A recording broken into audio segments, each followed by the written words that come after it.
This old guy DIY video has to do with the condition that the Anti-Scalp roller arms for a 2006 John Deere 48-inch mower deck look like after about 2,000 hours. So a friend recently bought this mower. This is the old arm. You can see how that thing was worn down to next to nothing. This is the new replacement arm here. So anyway, she got the mower and she saw this wheel was all cattywampus. She asked me to look at it. We thought it was just a wheel that would need to be replaced first, but it turns out with all the steel worn off of this piece, I just went and bought new arms, and I was able to find them for about half price of what the local John Deere dealer wanted by going to Amazon. And since the John Deere dealer is about 30 miles from where I live, and I drive a truck that gets 15 miles to the gallon in Biden's America, it would have cost me $20 in fuel plus 70 bucks a piece for the parts. And I found the parts on Amazon. I got the set here for about half price. So it showed up today, and when I put this back together, I'm going to lube this shaft with grease, and I do have a replacement anti-scalp wheel to put on in the place of this one. You can see how it was basically leaning in for who knows how many years.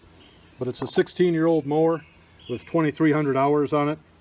And this is what the arms looked like prior to replacement. Now I also looked for arms on eBay, and surprisingly there are people that have the arms listed on there that look similar to this condition where they're half worn away. Nothing quite that bad, but guys are asking for $30 for something that looks like that. And based on what I see here today, I would suggest if you're looking to replace the arms, do not buy one that's already half dead. When assembling the wheel to the axle, I used some of this bearing grease, and then this is the part number of the wheel that was provided by the previous owner. So here's what the new one looks like. And I also put a washer on there that hadn't been there previously.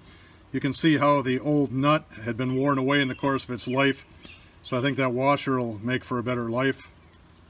And on this side you can see some of the grease. And yes, I know the grease is going to attract dirt, and I'm basically going to have a little grease and dirt sandwich there. But I think that'll provide a better life for this wheel than not having grease and dirt there. So she'll try it and see. If it makes it 16 years like the last one, we'll call it a success. This is what it looks like with the wheel installed. When you go to order your replacement parts, you might ask yourself, aren't these things reversible? Why do they have two part numbers? I believe on the schematic one was number 31 and one was number 11. But as I went to install them, it's obvious that because of this angle in relation to the deck, they are not interchangeable. So there's only one way for you to put them in. But the rear wheel on this particular deck still looks pretty good. The fronts were shot, and it's an X320. And now she's back in action.